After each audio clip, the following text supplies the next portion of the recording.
Middle class घर में जब भी पैसे कमाने की बात होती है या कभी स्टेबल फाइनेंशियल लाइफ की बात होती है तो वहां सिर्फ दो ही ऑप्शन आते हैं। एक तो व्हाइट कॉलर जॉब, दूसरा गवर्नमेंट जॉब। बिजनेस तो जैसे कोई ऑप्शन ही नहीं होता उनके लिए। और ऐसा हो भी क्यों ना, मिडिल क्लास लोगों के लिए बिजनेस तो मानो जैसे सोने की चिड़िया हो जो सिर्फ अमीरों के नसीब होती है। हालांकि आज के जमाने में कुछ हद तक आज का यूथ किसी काम को छोटा या बड़ा नहीं मानता, जैसे कि अभिनव ने माना। अभिनव एक 12th का स्टूडेंट था जो कि 1 साल से नोएडा में IIT की कोचिंग ले रहा था और रोज लंच टाइम या छुट्टी के समय कोचिंग की बिल्डिंग के नीचे राजू की कचौरी नाम की दुकान से उसकी फेमस कचौरी खाया करता था, जो कि सिर्फ 25 रुपए प्लेट थी। फिर एक दिन हर रोज की तरह वो और उसके सारे दोस्त शाम को जब कोचिंग की छुट्टी के बाद राजू की दुकान पर कचौरी खा रहे थे और खाते खाते यही बात कर रहे थे कि राजू भैया कितना ही कमा लेते होंगे और हम जब जॉब करेंगे तब कितना कमाएंगे। तभी अभिनव के बड़े भैया सूरज, जो वही पास में ही काफी अच्छी MNC में सॉफ्टवेयर डेवलपर थे, वो अभिनव को लेने आ जाते हैं। तो यही सवाल अपने भैया से पूछता है कि भैया हम आपकी जैसी जॉब से कितना कमा लेंगे। तो सूरज कहता है 80,000 महीने के। तभी राजू भी उनकी कचौरी का ऑर्डर लेके आ जाता है। चूंकि अभिनव बहुत इच्छुक था तो वो ये सवाल राजू से भी करता है कि आप महीने में कितना कमा लेते हो। तो राजू जवाब में कहता है 1.25 लाख से 1.5 लाख तक। ये सुन के सूरज, अभिनव और उसके सारे दोस्तों को यकीन नहीं होता कि राजू अपनी एक छोटी सी दुकान से इतना कमा लेता है। तो सूरज से रहा नहीं जाता और राजू से पूछता है तुम इतना कैसे कमा लेते हो। राजू फिर समझाता है कि यह सिर्फ एक कचौरी की दुकान है जिसमें सिर्फ कचौरी मिलती है और उसके आसपास के सभी कंपनी और इंस्टीट्यूट के लोग लगभग 200 से 250 लोग रोज उसके यहाँ आते हैं। तो 25 रुपए की एक प्लेट और रॉ मटेरियल की कॉस्ट हटाकर महीने के 30 दिन और हर दिन 8 घंटे काम करने से उसके हाथ 1.25 लाख से 1.5 लाख महीने का आ ही जाता है। और खुद की दुकान होने से वो खुद की मर्जी से काम करता है, न कि किसी बॉस की सुनकर काम करना पड़ता है। अब राजू की ये बात सुनकर अभिनव और सूरज को भी थोड़ा लगने लगा कि खुद का बिजनेस करने में फायदा ज्यादा है और घर जाकर अभिनव के दिमाग में कुछ बिजनेस के आइडियाज आने लगे। पर वो एक जगह आकर अटक गया कि फाइनेंशियल प्लानिंग कैसी होगी और किस तरह का बिजनेस खोलना सही रहेगा। उसने ये सवाल सूरज से भी पूछा, लेकिन उसके पास भी इसका जवाब नहीं था। तो अभिनव और सूरज की तरह आप लोग भी अगर ऐसे 4 सिंपल बिजनेस के बारे में जानना चाहते हैं तो वीडियो में एंड तक बने रहिए, क्योंकि आज मैं इस वीडियो में कुछ ऐसे यूनिक और easy to start business ideas बताने वाला हूं जो आप बहुत कम पैसों में शुरू करके अपने लिए महीने का 50,000 से 1 लाख तक आराम से कमा सकते हो। तो चलिए शुरू करते हैं। इसी लिस्ट में सबसे पहला स्मॉल बिजनेस आइडिया है ड्रॉप शिपिंग। दोस्तों सोचिए, आप अपने छोटे से नोएडा के अपार्टमेंट में बैठे हैं, हाथ में चाय का कप है और मोबाइल पर इंस्टाग्राम स्क्रॉल कर रहे हैं। बाहर गगनचुंबी इमारतें और चारों तरफ स्टार्टअप्स का माहौल देखकर मन में एक ख्याल आता है, क्यों ना मैं भी कुछ शुरू करूं। तभी आपकी नजर एक ट्रेंडी स्मार्ट वॉच के एडवर्टाइजमेंट पर पड़ती है, लेकिन इस बार खरीदने की बजाय दिमाग में बिजनेस का आइडिया आता है और यहीं से आपकी ड्रॉप शिपिंग की कहानी शुरू होती है। ड्रॉप शिपिंग यानी बिजनेस करने का सबसे स्मार्ट तरीका, जिसमें न तो आपको स्टॉक रखना पड़ता है और न ही पैकिंग या डिलीवरी की झंझट। बस एक लैपटॉप, इंटरनेट और बिजनेस करने का एक जज्बा चाहिए। आप मीशो, अलीबाबा या इंडिया मार्ट जैसे प्लेटफॉर्म्स पर सप्लायर्स की तलाश करते हैं, कुछ सैंपल्स मंगवाकर प्रोडक्ट की क्वालिटी चेक करते हैं। जब आपको सही प्रोडक्ट मिल जाता है तब आप उसे अपने ऑनलाइन स्टोर पर लिस्ट कर देते हैं। अब सवाल आता है, आखिर अपना स्टोर कैसे बनाएं? शॉपिफाई और वूकॉमर्स जैसे प्लेटफॉर्म्स की मदद से आप चुटकियों में अपनी वेबसाइट बना सकते हैं। एक प्रोफेशनल और सिंपल थीम चुनें जो कस्टमर को पसंद आए। रेजर पे या पेयू जैसे पेमेंट गेटवे लगाएं ताकि ट्रांजैक्शन आसान हो और बस आपका स्टोर लाइव हो गया। लेकिन सिर्फ स्टोर बनाना काफी नहीं है, लोग आपके प्रोडक्ट्स तक कैसे पहुंचेंगे? यहाँ सोशल मीडिया आपकी सबसे बड़ी ताकत बनती है। आप इंस्टाग्राम पर एक ब्रांड पेज बनाते हैं, वहाँ अट्रैक्टिव रील्स और ट्रेंडी प्रोडक्ट फोटोज पोस्ट करते हैं, कुछ पेड एड चलाते हैं और माइक्रो इन्फ्लुएंसर्स के साथ कोलैबोरेट करते हैं। कुछ ही दिनों में लोग आपकी वेबसाइट विजिट करने लगते हैं और फिर आता है वो खास पल, क्लिक। बधाई हो, आपकी पहली सेल हो चुकी है।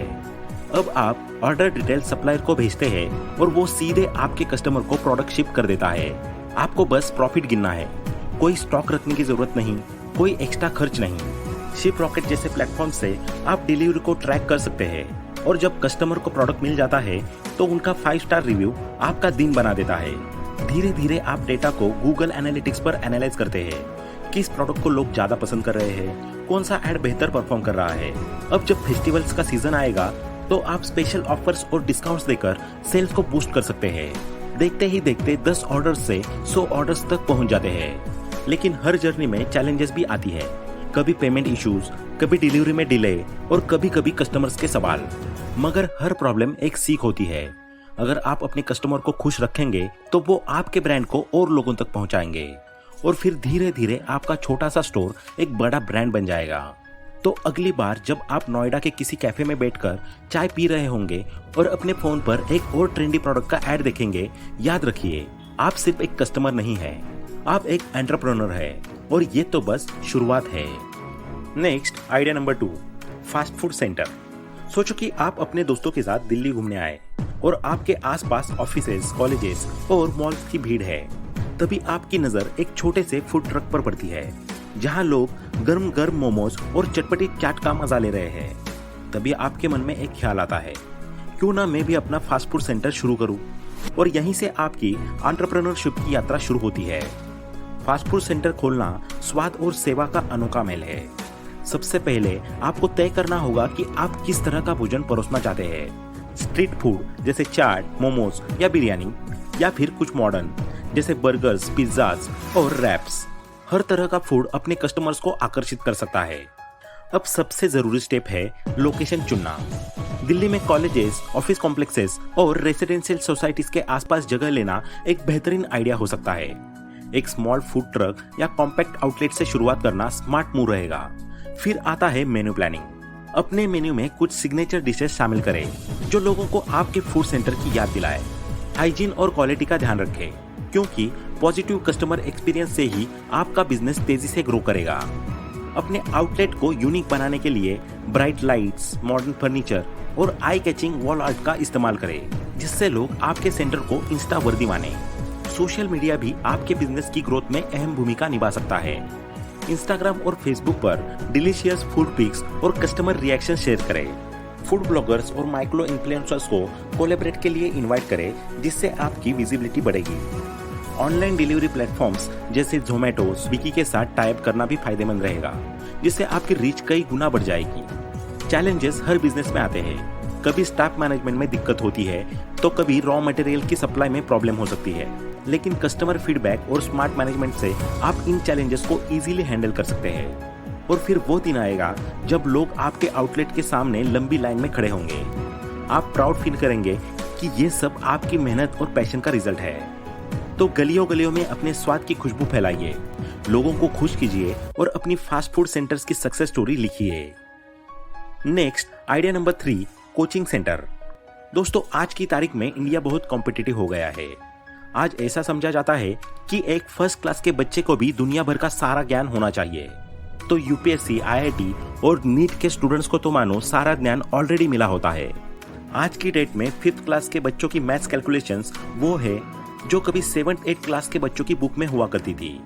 इसी के साथ हर साल 20-25 लाख स्टूडेंट्स यूपीएससी, आईआईटी और जेईई की कोचिंग करते हैं, एग्जाम्स प्रिपरेशन करते हैं। क्योंकि आज की डेट में माँ बाप का मानना है कि हमारे बच्चे को सब कुछ आना चाहिए, और ऐसे में अगर आपके पास पढ़ाने की कला है तो आप अपना खुद का कोचिंग सेंटर शुरू कर सकते हो।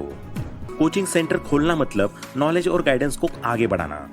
सबसे पहले सोचिए कि आप किस टाइप के सब्जेक्ट्स या एग्जाम के लिए कोचिंग देना चाहते हैं। Board exams, IIT, JEE, NEET, UPSC या फिर कोई स्किल डेवलपमेंट कोर्स। हर चीज की अपनी डिमांड है। अब आती है लोकेशन चुनने की बात। किसी कॉलेज हब या रेसिडेंशियल एरिया के पास सेंटर खोलना अच्छा आइडिया है। एक कोजी क्लासरूम, कंफर्टेबल चेयर्स और कुछ कूल लर्निंग टूल्स आपके स्टूडेंट्स के लिए परफेक्ट माहौल बनाएंगे। फैकल्टी और स्टाफ चुनते वक्त ध्यान रखें कि आपके पास एक्सपीरियंस टीचर्स और अच्छे मेंटर्स हो। वो लोग जो न सिर्फ पढ़ाए बल्कि स्टूडेंट्स को इंस्पायर भी करे। फिर सबसे जरूरी चीज आती है मार्केटिंग। इंस्टाग्राम और फेसबुक पर अपने कोचिंग सेंटर्स का पेज बनाइए। कुछ informative content, demo class videos और हैप्पी स्टूडेंट टेस्टिमोनियल्स शेयर कीजिए। स्कूल्स और कॉलेजेस में पार्टनरशिप करना भी बढ़िया स्ट्रेटेजी हो सकती है। अगर ऑनलाइन क्लासेस का भी ऑप्शन रखना चाहते हैं तो गूगल क्लासरूम या जूम जैसे प्लेटफॉर्म्स का यूज कर सकते हैं। इससे फ्लेक्सिबिलिटी भी रहेगी और रीच भी बढ़ेगी। चैलेंजेस, हाँ वो भी आएंगे। कभी टाइम टेबल मैनेज करना मुश्किल होगा, कभी करिकुलम में चेंजेस करने पड़ सकते हैं, लेकिन एक अच्छा फीडबैक सिस्टम और सही प्लानिंग से सब मैनेज किया जा सकता है। फिर एक दिन ऐसा आएगा जब आपके स्टूडेंट्स एग्जाम में टॉप करेंगे, इंटरव्यूज क्रैक करेंगे और आपको प्राउड फील कराएंगे। यही तो असली सेटिस्फैक्शन है।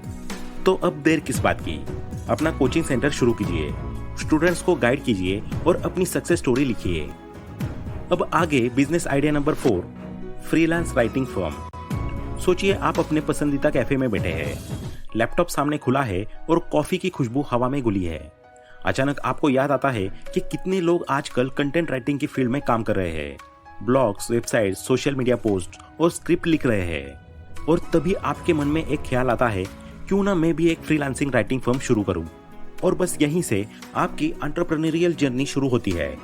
राइटिंग फर्म खोलना यानी क्रिएटिविटी और स्ट्रेटेजी का बेहतरीन मेल। सबसे पहले सोचिए कि आप किस तरह की राइटिंग सर्विसेज ऑफर करना चाहते हैं। Copy writing, blog writing, technical writing, script writing या एसईओ कंटेंट। अपने स्किल्स और मार्केट डिमांड को समझते हुए नीश चुनना जरूरी है।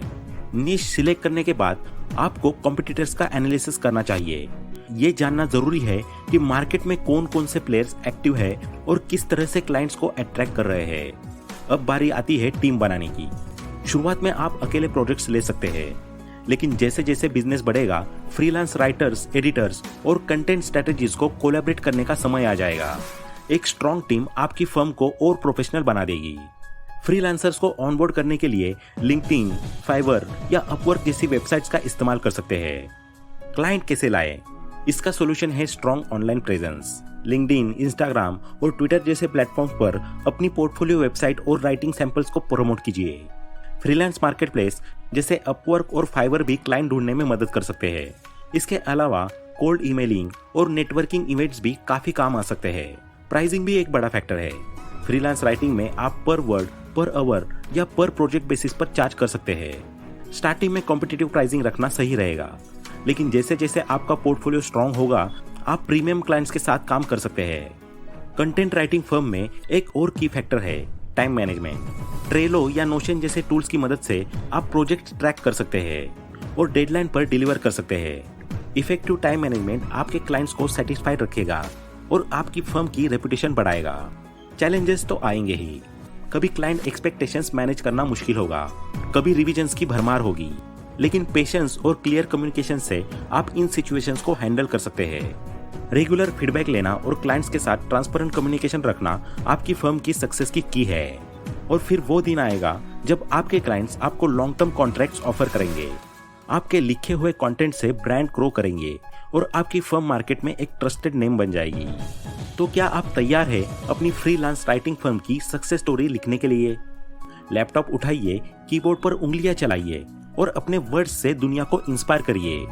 तो दोस्तों, जैसे राजू ने अपनी एक छोटी सी दुकान से इतने लोगों को अपना खाना खिला के एक अच्छे बिजनेस में तब्दील किया, ठीक वैसे ही आप भी एक अच्छा सा आइडिया सिलेक्ट करके अपने लिए महीने का 50,000 से 1 लाख कमाने वाला स्मॉल बिजनेस आराम से बना सकते हो। तो आपको इन चारों में से कौन सा बिजनेस आइडिया सबसे ज्यादा पसंद आया, कमेंट में जरूर बताइए। और ये भी बताइए कि आपको नेक्स्ट वीडियो किस टॉपिक पर चाहिए। वीडियो पसंद आया हो तो लाइक करें, अपने दोस्तों के साथ शेयर करें और ऐसे ही वैल्यूएबल वीडियोस को देखने के लिए चैनल को सब्सक्राइब करना ना भूलें। Thanks for watching.